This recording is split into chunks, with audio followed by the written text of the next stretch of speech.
إن الحمد لله تعالى نحمده ونستعينه ونستغفره ونعوذ بالله من شرور أنفسنا وسيئات أعمالنا. من يهده الله تعالى فهو المهتد، ومن يضلل فلن تجد له وليا مرشدا. وأشهد أن لا إله إلا الله، وأشهد أن محمدا عبده ورسوله. يا أيها الذين آمنوا اتقوا الله حق تقاته ولا تموتن إلا وأنتم مسلمون.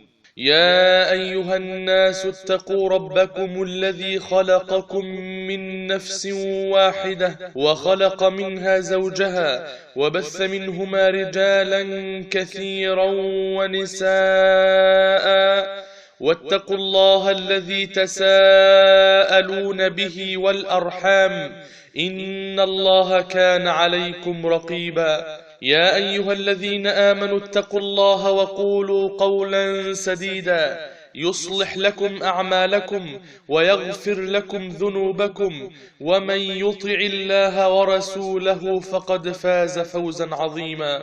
أما بعد، فإن أصدق الحديث كتاب الله، وأحسن الهدي هدي محمد صلى الله عليه وسلم، وشر الأمور محدثاتها، وكل محدثة بدعة، وكل بدعة ضلالة، وكل ضلالة في النار.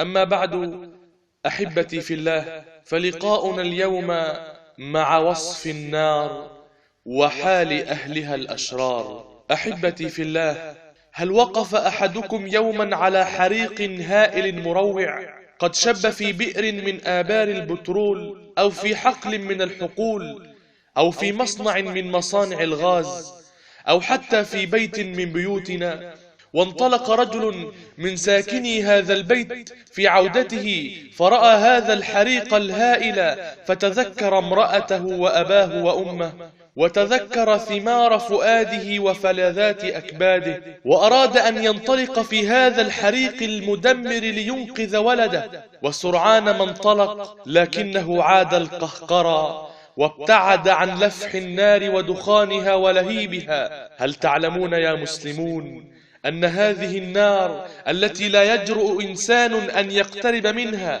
إنما هي جزء واحد من 70 جزءا من نار جهنم؟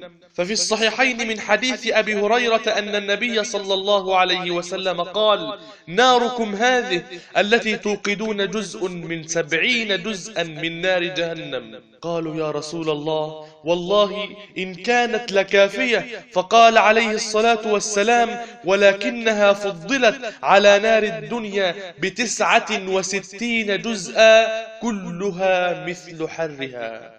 هل تتصور أن هذه النار قد اشتكت إلى الله من شدة نارها ومن شدة لهيبها؟ ففي الصحيحين من حديث أبي هريرة رضي الله عنه أن النبي صلى الله عليه وسلم قال: اشتكت النار إلى ربها فقالت: يا رب، أكل بعضي بعضا فأذن لي أتنفس. فأذن الله لها في نفسين، نفس في الصيف ونفس في الشتاء، فما وجدتم من زمهرير وبرد أي في الشتاء فمن نفس جهنم، وما وجدتم في الصيف من حر وحرور فمن نفس جهنم، فإن شدة الحر من فيح جهنم. وفي رواية الترمذي: فأما نفسها في الشتاء فزمهرير، وأما نفسها في الصيف فسموم.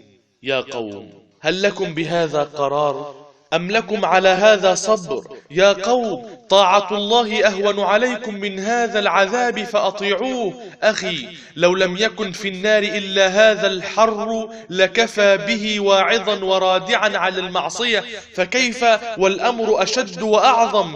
كلا إنها لظى نزاعة للشوى، تشوي لحم الوجه وتنزع جلده فتفقده شكله وتسلبه حسنه. إنها قعر مليئة بالخنادق المكفرة والجبال الحامية العلية والحيات والعقارب والمقامع والأغلال والأصفاد. طعامها مرير وماؤها حار حميم، وكلها ذل ومهانة وخزي وندامة وحسرة تعض منها الأنامل، ويود الكافر فيها لو كان ترابا. يود المجرم لو يفتدي من عذاب يومئذ ببنيه وصاحبته وأخيه وفصيلته التي تؤويه ومن في الأرض جميعا ثم ينجيه. ولا تسأل عن أكلها وشربها وفراشها ودركاتها، فهي جحيم ولظى ونيران لا تفنى، أعدها الله لكل جواظ عتل مستكبر، إذا ذكر لا يذكر، وإذا وعظ لم يتعظ، وإذا سمع آيات الله اتخذها هزوا ولعبا. قال رسول الله صلى الله عليه وسلم: ألا أخبركم بأهل النار؟ كل عتل جواظ مستكبر. وقال عليه الصلاة والسلام: صنفان من أهل النار لم أرهما، قوم معهم سياط كأذناب البقر يضربون بها الناس، ونساء كاسيات عاريات مميلات مائلات رؤوسهن كأسنمة البخت المائلة، لا يدخلن الجنة ولا يجدن ريحها، وإن ريحها لتوجد من مسيرة كذا وكذا. عبد الله، احذر أن تلهيك الدنيا وأن يمنيك سرابها فتكون وقودا لجهنم، فإنما وقودها الناس والحجارة.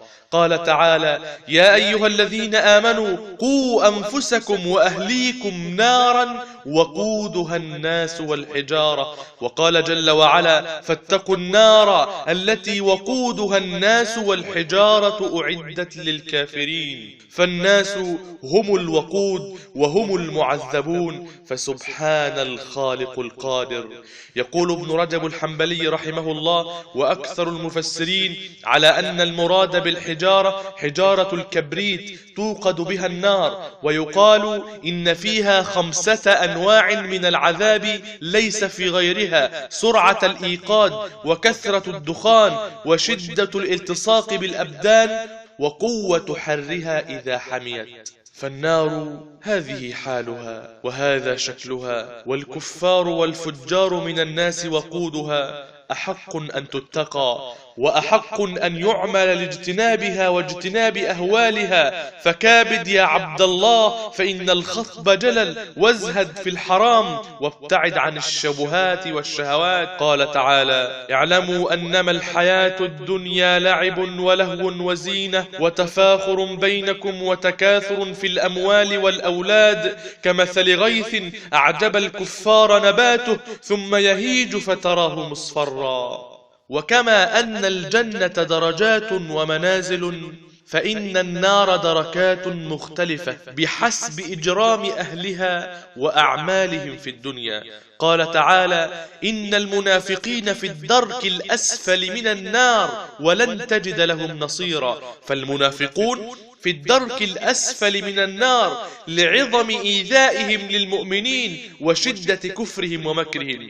قال كعب الأحبار: إن في النار بئرا ما فتحت أبوابها بعد، مغلقة، ما جاء على جهنم يوم منذ خلقها الله تعالى إلا تستعيذ بالله من شر ما في تلك البئر، مخافة إذا فتحت تلك البئر أن يكون فيها من عذاب الله ما لا طاقة لها به ولا صبر لها عليه. الدرك الأسفل من النار. وأما أهون الناس عذابا في النار فعن النعمان بن بشير رضي الله عنه قال: سمعت النبي صلى الله عليه وسلم يقول: إن أهون أهل النار عذابا يوم القيامة رجل يوضع في أخمص قدميه جمرتان يغلي منهما دماغه. فتذكر أخي الحبيب، إذا كان هذا حال أهون أهل النار عذابا يوم القيامة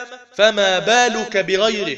وإن من شدة ما يجده أهل النار من الأهوال وألوان العذاب يتمنون فدية أنفسهم بكل شيء. قال تعالى: إن الذين كفروا وماتوا وهم كفار فلن يقبل من أحدهم ملء الأرض ذهبا ولو افتدى به، أولئك لهم عذاب أليم وما لهم من ناصرين. وقال عز وجل: إن الذين كفروا لو أن لهم ما في الأرض جميعا ومثله معه ليفتدوا به من عذاب يوم القيامة ما تقبل منهم ولهم عذاب أليم. وما ذلك إلا لعظم النكال والعذاب في تلك الدركات، فلا نصير ولا منقذ ولا معين. بل إنهم يودون لو يفتدون بأبنائهم الذين من أصلابهم. قال تعالى: يبصرونهم. يود المجرم لو يفتدي من عذاب يومئذ ببنيه وصاحبته وأخيه وفصيلته التي تؤويه ومن في الأرض جميعا ثم ينجيه فيأتيه الجواب: كلا إنها لظى نزاعة للشوى. وأهل النار في عذاب دائم، فقد جعل الله في أعناقهم الأغلال يسحبون منها فتزيدهم عذابا على عذابهم، وخلق لهم سلاسل يسلكون فيها. قال تعالى: إذ الأغلال في أعناقهم والسلاسل يسحبون. وقال سبحانه: ثم في سلسلة ذرعها 70 ذراعا فاسلكوه. وما أعظم تلك السلاسل والأغلال وتلك المقامع والأصفاد، وما أثقلها على أهل النار. ويا للهوان والذل الذي يجلبه منظر حاملها وسط الجحيم، فإنما قيدهم الله بها إذلالا لهم لا خشية هربهم كما يقيد السجين في الدنيا. قال الحسن: إن الأغلال لم تجعل في أعناق أهل النار لأنهم أعجزوا الرب، ولكنهم انطفى بهم اللب أرسبتهم. فاعمل يا عبد الله، مهد لنفسك، فجسدك لا يطيق حلقة من تلك السلاسل الغلاظ، ولا يقوى على المكوث في حفرة النار لحظة واحدة، فهو عذاب لا ينفع معه صبر ولا جلد ولا مال ولا ولد، ولن ينجيك منه أحد سوى ما قدمت من عمل في هذه الأيام. تذكر وقوفك يوم العرض عريانا مستوحشا قلق الأحشاء حيرانا، والنار تلهب من غيظ ومن حنق على العصاة ورب العرش غضبانا. اقرأ كتابك يا عبد على مهل، فهل ترى فيه حرفا غير ما كان؟ فلما قرأت ولم تنكر قراءته وأقررت إقرار من عرف الأشياء عرفانا، نادى الجليل: خذوه يا ملائكتي وامضوا بعبد عصى بهم النار ولا عن ظهورهم ولا هم ينصرون. ومن شدة حرها تصهر البطون وما في أحشائها من أمعاء. قال تعالى: هذان خصمان اختصموا في ربهم فالذين كفروا قطعت لهم ثياب من نار يصب من فوق رؤوسهم الحميم يصهر به ما في بطونهم والجلود.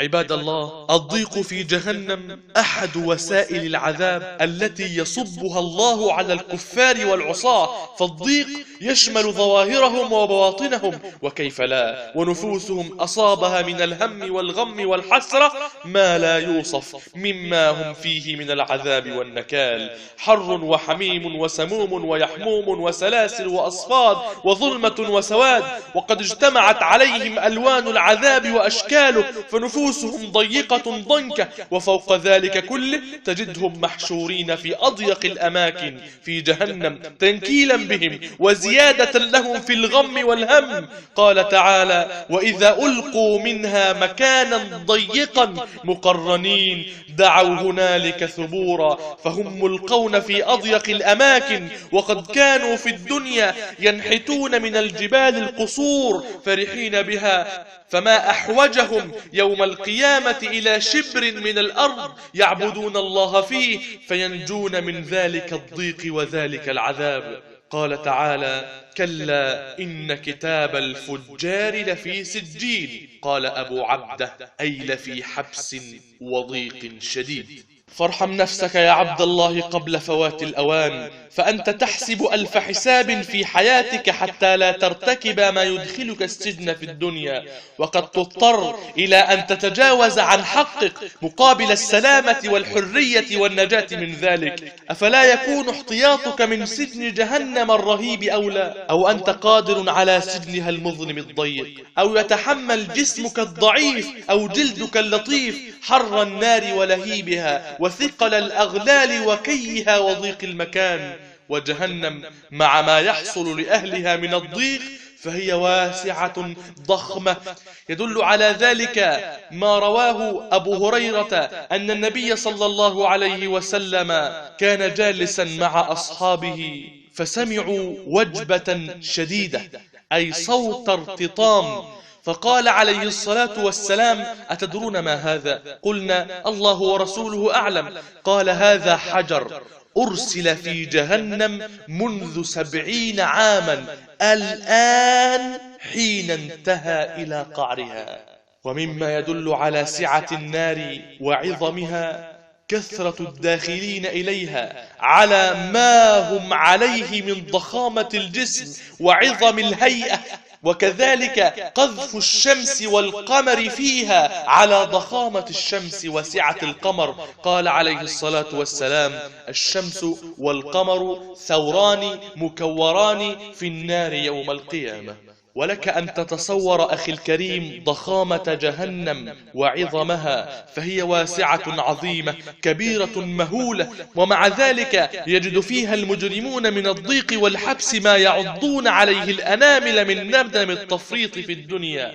ولك أن تتصور جسرها وكيف أنه يكفي لحمل الخلائق كلهم يوم القيامة، فكيف بجهنم نفسها؟ عن عائشة رضي الله عنها أنها سألت رسول الله صلى الله عليه وسلم عن قوله تعالى: والأرض جميعا قبضته يوم القيامة. قالت: فأين الناس يومئذ؟ قال: على جسر جهنم. ومما يدل أخي الكريم على سعة جهنم كثرة الملائكة الذين يأتون بها يوم القيامة. قال عليه الصلاة والسلام: يؤتى بجهنم يومئذ لها 70,000 زمام، مع كل زمام 70,000 ملك يجرونها، 4,900,000,000 ملك. وقال الله جل وعلا: وجيء يومئذ بجهنم. وهذا ما يدل على عظمها وأنها تسع الكفار والمجرمين والعصاة. ولك أن تتصور هذا العدد الهائل من الملائكة وهم يأتون يوم القيامة، وكل ملك لا يعلم عظم قوته وضخامته وشكله إلا الله. فوالله إنه لمشهد تنكسر له النفس ويبعث على الرعب والخوف، ويجتث من القلوب حب الدنيا والحرص عليها. أخي الكريم، اعلم أن الله جل وعلا لا يظلم مثقال ذرة، لذلك فالمعذبون يختلفون يوم القيامة في العذاب، كل بحسب ذنبه وذلته. قال صلى الله عليه وسلم: إن منهم من تأخذه النار إلى كعبيه، ومنهم من تأخذه إلى ركبتيه، ومنهم من تأخذه إلى حجزته، ومنهم من تأخذه إلى ترقوته، وفي رواية إلى عنقه. ومن عذاب جهنم صب الحميم فوق الرؤوس. قال جل وعلا: هذان خصمان اختصموا في ربهم فالذين كفروا قطعت لهم ثياب من نار يصب من فوق رؤوسهم الحميم يصهر به ما في بطونهم والجلود. وحينما يصب فوقهم ذلك الحميم الشديد الحرارة تنقطع جلودهم وتذوب وتتمزق أحشاء بطونهم وتصهر، فلا صبر ولا هروب ولا مخرج ولا نجاة ولا موت ولا هلاك، وإنما يحيون بعد ذوبانهم فيعادون للعذاب الشديد. قال صلى الله عليه وسلم: إن الحميم ليصب على رؤوسهم فينفذ حتى يخلص إلى جوفه فيسلت ما في جوفه حتى يمرق إلى قدميه وهو الصهر ثم يعود كما كان. ومن أهل النار من تأكله النار إلى فؤاده. قال تعالى: كلا لينبذن في الحطمة وما أدراك ما الحطمة نار الله الموقدة التي تطلع على الأفئدة. كان ثابت البناني يقول: تحرقهم النار إلى الأفئدة وهم أحياء لقد بلغ منهم العذاب ثم يبكي رحمه الله. ومنهم من تندلق أمعاؤه فيطحن فيها، وذلك الذي كان يعظ الناس بما لا يتعظ وينصح الناس وينسى نفسه. فقد ثبت في الصحيحين أن رسول الله صلى الله عليه وسلم قال: يجاء بالرجل يوم القيامة فيلقى في النار فتندلق أقتابه في النار فيطحن فيها كما يطحن الحمار برحاه، فيجتمع أهل أهل النار عليه فيقولون: أي فلان، ما شأنك؟ ألست كنت تأمرنا بالمعروف وتنهانا عن المنكر؟ قال: كنت آمركم بالمعروف ولا آتيه، وأنهاكم عن المنكر وآتيه. ومن أهل النار من تلفح النار وجهه فيلقى فيها كما تلقى السمكة في الزيت الحار. قال تعالى: تلفح وجوههم النار وهم فيها كالحون. وقال سبحانه: سرابيلهم من قطران وتغشى وجوههم النار. ولك أن تتصور أخي الكريم حال وجوههم، ولقد ذهب لحمها وبقي عظمها، فيا لها من بشاعة ويا له من ألم ومهانة. تتقلب وجوههم في النار وهم ينادون فلا يسمعون، ويصرخون ولا يرحمون، ويطلبون الموت فلا يجابون. وحينما تذوب جلودهم بالنار يبدلهم الله جلودا غيرها، لأنها مركز إحساسهم بالألم. قال تعالى: إن الذين كفروا بآياتنا سوف نصليهم نارا كلما نضجت جلودهم بدلناهم جلودا غيرها ليذوقوا العذاب إن الله كان عزيزا حكيما. وتصور أخي الكريم أن الكافر يوم القيامة يقسم بالله أنه لم ير خيرا قط بمجرد ما تلفحه النار لفحة واحدة. قال رسول الله صلى الله عليه وسلم: يؤتى بأنعم أهل الدنيا من أهل النار يوم القيامة فيصبغ في النار صبغة، ثم يقال: يا ابن آدم، هل رأيت خيرا قط؟ هل مر بك نعيم قط؟ فيقول: لا والله يا رب. فاستعن بالله يا عبد الله، فإنما الدنيا إلى زوال، وإن نعيمها كالخيال، وإنما هي دار ابتلاء وامتحان. واحذر مداخل الشيطان، والزم التقى، واحذر النفس والهوى، فإن هذه الأربعة أسباب التعاسة في الدنيا والعذاب في الآخرة. قال تعالى: فأما من طغى وآثر الحياة الدنيا فإن الجحيم هي المأوى، وأما من خاف مقام ربه ونهى النفس عن الهوى فإن الجنة هي المأوى. أهل النار يصيبهم الجوع والعطش فيطعمهم الله طعاما يزيدهم عذابا على عذابهم، مما يجدونه من الألم والحر في بطونهم بعد أكله، فلا هم يذهبون حرارة الجوع بذلك الطعام ولا هم يهنؤون. قال تعالى: ليس لهم طعام إلا من ضريع لا يسمن ولا يغني من جوع. والضريع نوع من الشوك المر النتن لا ينفع آكله ولا يشبعه. وكل طعام يأكله أهل النار يجمع عليهم مرارة الطعام وغصته، كما قال تعالى: إن لدينا أنكالا وجحيما وطعاما ذا غصة وعذابا أليما.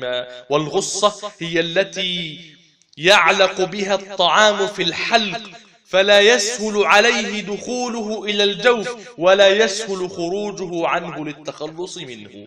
ومن طعام أهل النار صديد الأبدان والقيح، فمن شدة جوعهم وفقدهم للطعام يلتفتون إلى صديدهم فيطعمون منه ولا يستسيغونه. قال تعالى: ولا طعام إلا من غسلين لا يأكله إلا الخاطئون.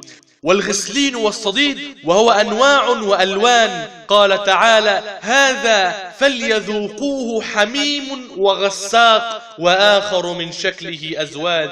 فتأمل أخي حفظك الله في هذا المشهد المشين التي تتقزز النفس من سماعه فضلا عن رؤيته. وانظر إلى هؤلاء البؤساء في مشهدهم هذا وهم يلعقون الضريع والقيح والغسلين وألوان العذاب فوق رؤوسهم وعن أيمانهم وعن شمائلهم. إنها الخزي والندامة والحسرة والخسارة. ويا قبح طعم ما يأكلون فلا تستسيغه أذواقهم ولا تقبله ألسنتهم. ومن شدة ما هم فيه من ألم الجوع ومرارة الطعم يتمنون الموت فلا يموتون، بل يزدادون عذابا فوق العذاب. قال تعالى: من ورائه جهنم ويسقى من ماء صديد يتجرعه ولا يكاد يسيغه ويأتيه الموت من كل مكان وما هو بميت ومن ورائه عذاب غليظ. فأما فاكهتهم فإنها من شجرة الزقوم، وإنها لشجرة شنيعة المنظر فظيعة المظهر مرة المذاق. قال تعالى: طلعها كأنه رؤوس الشياطين، فإنهم لآكلون منها فمالئون منها البطون، ثم إن لهم عليها لشوبا من حميم، ثم إن مرجعهم لإلى الجحيم، فأي نكال بعد هذا النكال. واسمع إلى قول رسول الله صلى الله عليه وسلم وهو يصف تلك الشجرة: لو أن قطرة من الزقوم قطرت في دار الدنيا لأفسدت على أهل الدنيا معايشهم، فكيف بمن تكون طعامه؟ أما شراب أهل النار فإنه الحميم الشديد الحرارة، يشربونه من شدة العطش وهم يعلمون حرارته وحميمه، فيقطع أمعاءهم وأحشاءهم.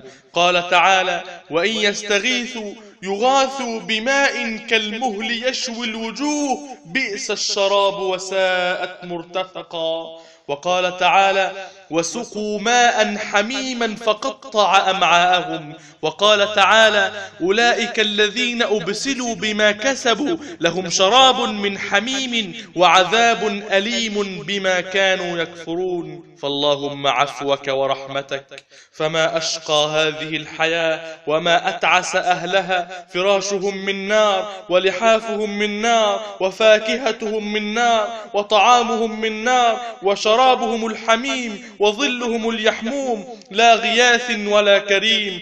كلما استغاثوا أجيبوا، اخسأوا فيها ولا تكلمون. فيا من تعصي الله، تصور نفسك وأنت في هذه الحال وقد رميت لهذا المآل وقذف بك في جهنم. أتراك تفديك أموالك أم تراك ينجيك جاهك وأولادك؟ فتب إلى الله فقد أوشك المآب وقرب الحساب. قال تعالى: يا أيها الذين آمنوا قوا أنفسكم وأهليكم نارا وقودها الناس والحجارة عليها ملائكة غلاظ شداد لا يعصون الله ما أمرهم ويفعلون ما يؤمرون. فخزنة جهنم موصوفون بالغلظة والشدة، هاتين الصفتين مناسبتان لمكان العذاب، فهم غلاظ على الكفار شداد عليهم، فلا يغلبون ولا يقهرون ولا يعصون الله ما أمرهم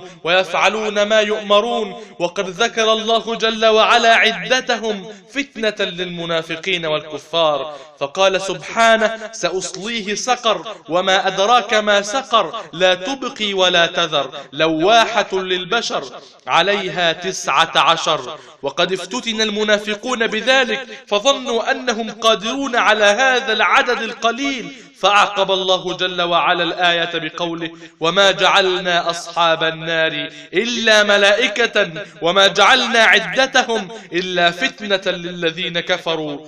وأما هيئة أهل النار فإنها عظيمة هائلة، جسد الواحد منهم مثل عدد من جبال الدنيا الكبيرة العالية، ولا تسأل عن ضروسهم ورؤوسهم وجلودهم، فهي من العظمة ما لا يقدر عليه إلا الله سبحانه، وما ذاك إلا ليذوقوا العذاب في أعلى صوره وأنكى شدائده، فإنه كلما تضخم جسمهم كلما قوي العذاب في جنباتهم، فعظم أجسادهم نوع من أنواع العذاب. قال صلى الله عليه وسلم: ما بين منكبي الكافر في النار مسيرة 3 أيام للراكب المسرع. وقال صلى الله عليه وسلم: ضرس الكافر أو ناب الكافر مثل أحد، وغلظ جلده مسيرة 3. فتأمل يا عبد الله في قدرة الله وحكمته، كيف ضخم أجسام الكفار نكاية بهم وزيادة لهم في الشقاء والعذاب. وتصور إذا كان ضرس الكافر مثل جبل أحد، فكيف سيكون شكله وهيئته وجسمه؟ إن العقل يعجز عن تصور هذا الشكل الرهيب العظيم، إنما عظم الله أجسامهم لأنها وقود النار، بها تتسعر وتتقد، نسأل الله السلامة والعافية. فلك أن تقارن أخي الكريم بين هيئة أهل الجنة وما هم فيه من النعيم، وهم شباب لا يهرمون يتنعمون ولا يبأسون، وبين أهل النار وكيف أنها وبال عليهم وحسرة وزيادة في النكال. وكما في النار طعام وشراب وفراش، ففيها أيضا اللباس، وليس اللباس لوقايتهم من الحر، وإنما هو زيادة في العذاب وتنوع في النكال. قال تعالى: فالذين كفروا قطعت لهم ثياب من نار يصب من فوق رؤوسهم الحميم فهي ثياب من نار. كان إبراهيم التيمي إذا تلا هذه الآية يقول: سبحان من خلق من النار ثيابا، فهي لباس مقطعة تزيد لابسها عذابا ونكالا وألما. قال تعالى: وترى المجرمين يومئذ مقرنين في الأصفاد سرابيلهم من قطران وتغشى وجوههم النار. فالبس أخي لباس التقوى يقيك من حر يوم القيامة، وينافح عنك لهيب جهنم، فإنه أسلم لك وأجدى. واخلع عنك لباس الإجرام والفسوق والمعاصي، إذ هو مذلة الدنيا وحسرة يوم القيامة. فانظر كيف ألبسهم الله يوم القيامة ثيابا مقطعة حامية لما لبسوا في الدنيا لباس الكبائر والفواحش والفجور. قال تعالى: لباسا يواري سوآتكم وريشا ولباس التقوى ذلك خير. وممن يلبسون تلك الثياب النائحات. قال عليه الصلاة والسلام: النائحة إذا لم تتب قبل موتها تقام يوم القيامة وعليها سربال من قطران ودرع من جرب. وأهل النار يعذبون ظاهرا وباطنا، فهم مع عذابهم الجسدي يتعذبون بالحسرة والندامة على كفرهم وأعمالهم. قال تعالى: ولو أن لكل نفس ظلمت ما في الأرض لافتدت به وأسروا الندامة لما رأوا العذاب وقضي بينهم بالقسط وهم لا يظلمون. وتزداد ندامتهم حين يتبرأ منهم الشيطان الذي أغواهم. وقال الشيطان لما قضي الأمر: إن الله وعدكم وعد الحق ووعدتكم فأخلفتكم وما كان لي عليكم من سلطان إلا أن دعوتكم فاستجبتم لي فلا تلوموني ولوموا أنفسكم ما أنا بمصرخكم وما أنتم بمصرخي إني كفرت بما أشركتموني من قبل إن الظالمين لهم عذاب أليم.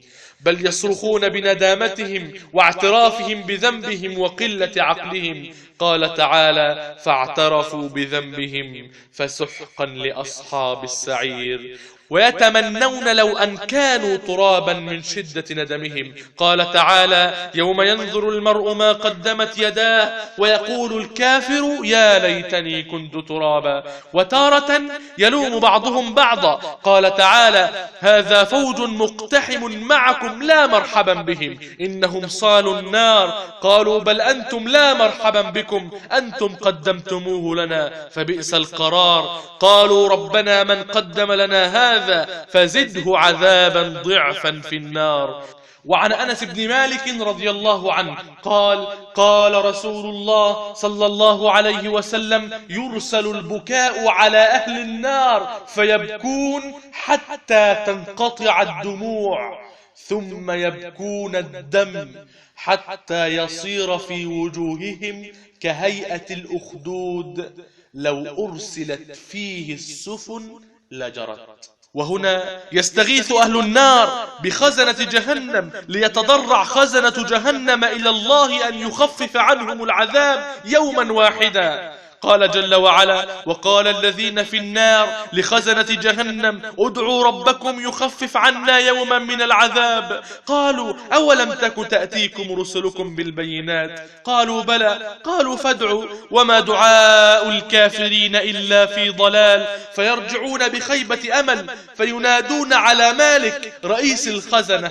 ونادوا: يا مالك ماذا تريدون؟ نريد الموت، نريد الهلاك، نريد الخلاص من هذا العذاب. ونادوا يا مالك ليقضي علينا ربك. قال إنكم ماكثون. فيتذكر أهل النار إخوانهم وأهلهم وأحبابهم ممن كانوا يسخرون منهم في الدنيا من أهل التوحيد. اللهم اختم لنا بالتوحيد واجعلنا من أهله.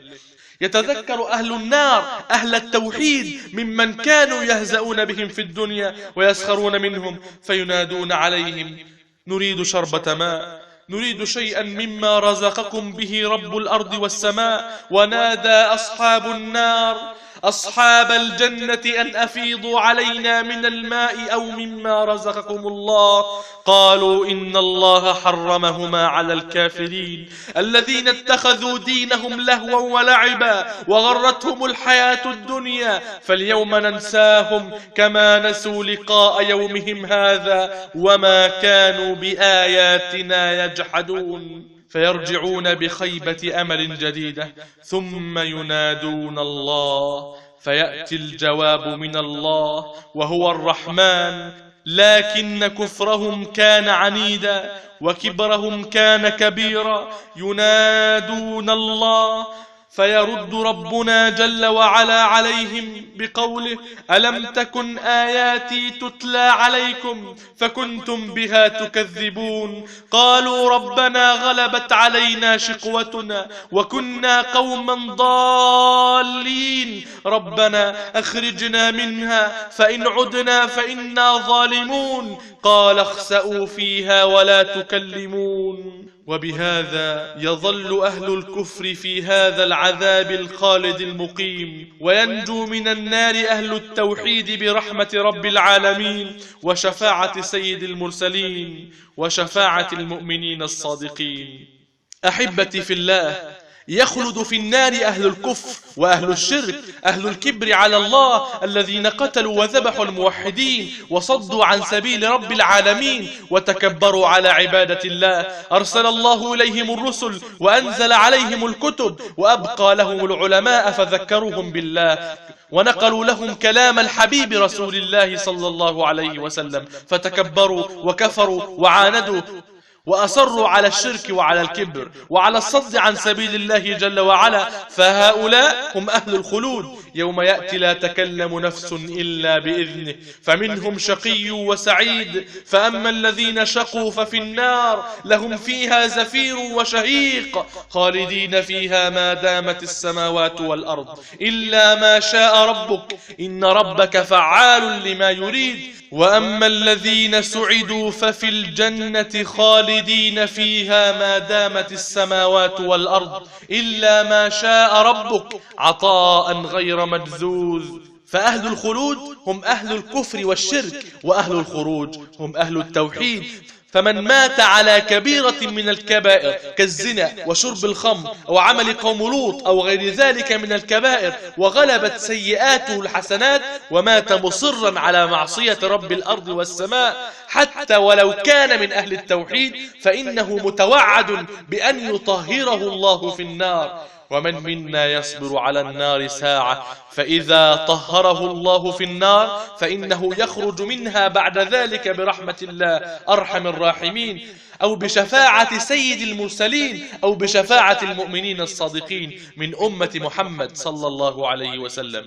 يقول المصطفى صلى الله عليه وسلم كما في صحيح مسلم من حديث أبي هريرة لكل نبي دعوة مستجابة، فدعا كل نبي بدعوته إلا أنا، فقد اختبأت دعوتي شفاعة لأمتي يوم القيامة، فهي نائلة إن شاء الله من مات لا يشرك بالله شيئا.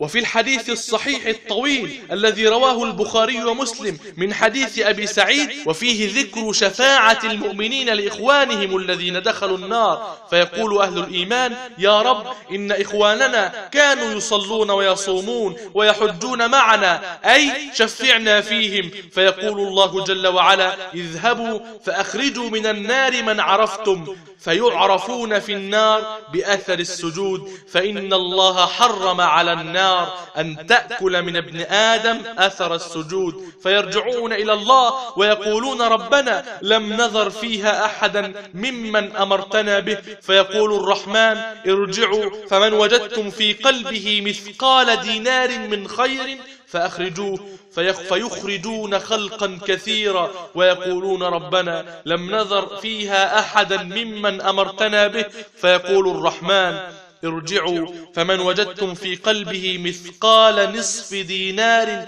من خير فأخرجوه، فيخرجون خلقا كثيرا ويقولون ربنا لم نذر فيها أحدا ممن أمرتنا به، فيقول أرحم الراحمين شفعت الملائكة وشفع النبيون وشفع المؤمنون ولم يبق إلا أرحم الراحمين، فيقبض الله جل وعلا قبضة فيخرج من النار خلقا كثيرا قد امتحشوا أي قد أكلتهم النار، فيصب عليهم من ماء نهر في الجنة يقال له نهر الحياة، فينبتون كما تنبت الحبة في حميل السيل، فيخرجون إلى الجنة كاللؤلؤ وفي رقابهم الخواتيم، يعرفهم أهل الجنة إذا ما نظروا إليهم ويقولون هؤلاء عتقاء الرحمن من النار أدخلهم الجنة بغير عمل عملوه ولا خير قدموه،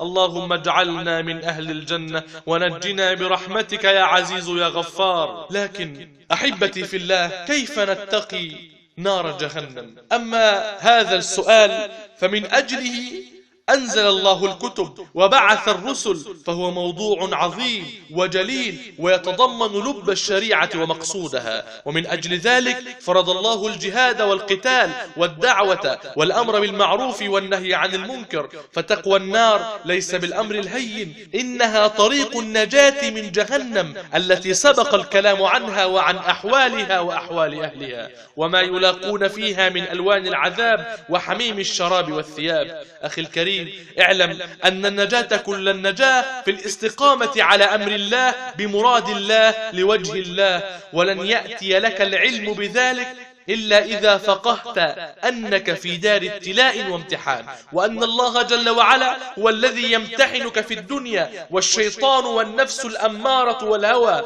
فقد أنزل وحيه على رسوله صلى الله عليه وسلم وأمرك باتباعه، ثم أمرك بالإخلاص في ذلك، وجعل اتباعك وإخلاصك علامة نجاحك ونجاتك. قال تعالى الذي خلق الموت والحياة ليبلوكم أيكم أحسن عملا وهو العزيز الغفور. وإحسان العمل إنما يكون بالاتباع لرسول الله صلى الله عليه وسلم والإخلاص لله سبحانه وتعالى. فالزم أخي الكريم هذين الركنين العظيمين، فإن عليهما مدار النجاة والفلاح، وإياك والخروج عن جماعة المسلمين أهل السنة والجماعة، فإنه الزيغ بعينه والهلاك بذاته. قال صلى الله عليه وسلم ألا إن من قبلكم من أهل الكتاب افترقوا على 72 ملة، وإن هذه الأمة ستفترق على 73، 72 في النار و1 في الجنة، وهي الجماعة. فالزم جماعة المسلمين وامض على درب النبي صلى الله عليه وسلم وصحابته رضوان الله عليهم أجمعين، فكل خير في اتباع من سلف، وكل شر في ابتداع من خلف. قال تعالى قل إن كنتم تحبون الله فاتبعوني يحببكم الله ويغفر لكم ذنوبكم. وقال سبحانه مخاطبا رسول الله صلى الله عليه وسلم والصحابة إنه من يشرك بالله فقد حرم الله عليه الجنة، واجتنب كبائر الذنوب فإنها مهلكة للعبد وسبب في دخوله النار. فالحسد والكذب والخيانة والظلم والفواحش والغدر وقطيعة الرحم والبخل وترك الفرائض والرياء والسمعة وعقوق الوالدين وشهادة الزور وغيرها من الكبائر موجب لدخول النار والعياذ بالله. فاجتنب أخي الكريم هذه الكبائر، واستعن بالله في الصالحات من الأعمال، وأولها أداء ما افترض الله عليك فإن الله جل وعلا يحب التقرب إليه بما افترضه على عبده أولا، ثم النوافل والقربات ثانيا، وأهم الفرائض الصلاة، فإنها أول ما يحاسب عليه العبد يوم القيامة، فإن صلحت صلح سائر عمله. قال صلى الله عليه وسلم: العهد الذي بيننا وبينهم الصلاة، فمن تركها فقد كفر. ووصيتي لك أخي الحبيب، إذا أردت النجاة من النار أن تجعل بينك وبينها حجاب التقوى، فإنها خير دليل إلى الجنة. قال تعالى: ولقد وصينا الذين أوتوا الكتاب من قبلكم وإياكم أن اتقوا الله. وأصل التقوى أن يجعل العبد بينه وبين ما يخافه ويحذره وقاية تقيه من ذلك، وهو فعل طاعته واجتناب معاصيه، فهو سبحانه أحق أن يخشى وأحق أن يهاب.